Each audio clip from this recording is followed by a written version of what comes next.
Alô, Tom? Quem fala? Tudo bem? Aqui é o Lucas. Eu sou repórter da TV Brasília, Tom. Nós ficamos sabendo o que aconteceu com você e a gente queria dar uma oportunidade para você falar.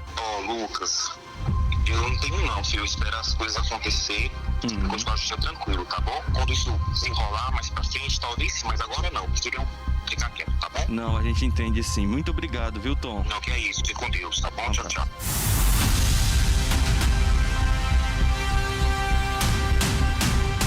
A Polícia Civil apurou as denúncias que foram encaminhadas, que chegaram através de nós, que o autor teria praticado atos sexuais com jovens da comunidade aqui do Gama, né?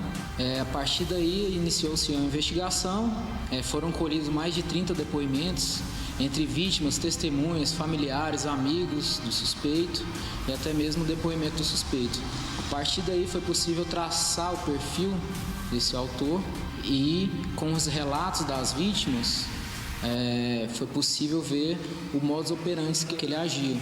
E os depoimentos trazem muita semelhança entre eles, então foi possível verificar a veracidade. O Wellington Carlito Pereira Silva, de 30 anos de idade, agia do mesmo jeito. Ele aproveitava o momento de fragilidade das vítimas, todos membros da paróquia Nossa Senhora Aparecida, aqui mesmo no Gama.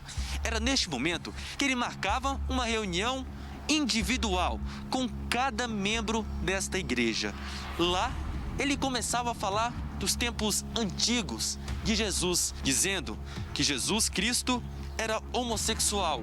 Ele é um líder religioso do grupo de jovens destinado à Eucaristia, e a partir disso aí, do seu vasto conhecimento nos ensinamentos bíblicos e a vulnerabilidade dos jovens, que são pessoas em formação, e a partir daí ele propõe uma orientação religiosa personificada para as pessoas, para os rapazes, e ele misturava a religião com a sexualidade.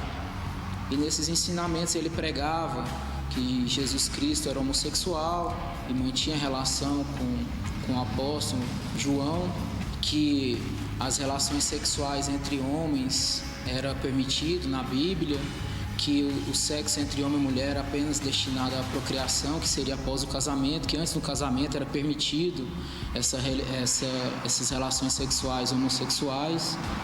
Então os jovens, acreditando naquilo, ele tentava a conivência dele para praticar atos sexuais. Os adolescentes acabavam acreditando em tudo isso. Então, ele mais uma vez afirmava que homem e mulher era apenas para reproduzir, e isso depois do casamento, mas antes eles deveriam ter um relacionamento. E o pior, não poderia contar nada para o padre responsável pela igreja, porque o padre era um homem antigo e que não aceitava esta modernidade. O Wellington, ou Tom, como era conhecido por todos da comunidade católica, era um homem que tinha confiança de todo mundo, inclusive dos responsáveis por todas essas vítimas e também do pároco da igreja, o Padre Alex, responsável pela paróquia Nossa Senhora Aparecida. Foi durante uma live que ele fazia com a banda que uma das vítimas começou a comentar, dizendo que ele havia abusado dela tempos atrás. Há relatos que abusos aconteceram desde 2011 e um dos últimos casos foi durante uma viagem para Caldas Novas, Goiás. E a gente está chocado mesmo, porque é um cara que olhava o Santíssimo, falava de Deus, entendeu? A única coisa que eu posso falar é que a partir do momento que a gente recebeu as denúncias, né, que o padre recebeu a denúncia, o padre mesmo chamou a polícia veio buscar ele aqui, e foi a gente que chamou. A polícia concluiu que pelo menos 9 vítimas foram abusadas durante encontros dos cuecas, como o grupo era conhecido, e ele rejeitava as meninas da paróquia. No grupo eram permitidos apenas meninos. Isso depois de reuniões e encontros da igreja à noite, quando a garotada, os meninos, já estavam dormindo, ele ia até essas vítimas e começava a passar a mão na vítima escolhida. Segundo os adolescentes, ele costumava organizar algumas festas, né? E aproveitava para abusar, né? Durante a noite, abusar desses adolescentes.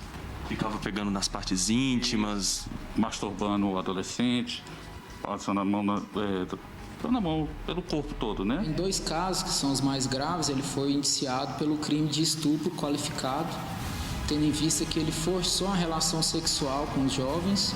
Esses jovens, eles tinham 14 anos na época do fato, então ele usou da violência para praticar o ato sexual.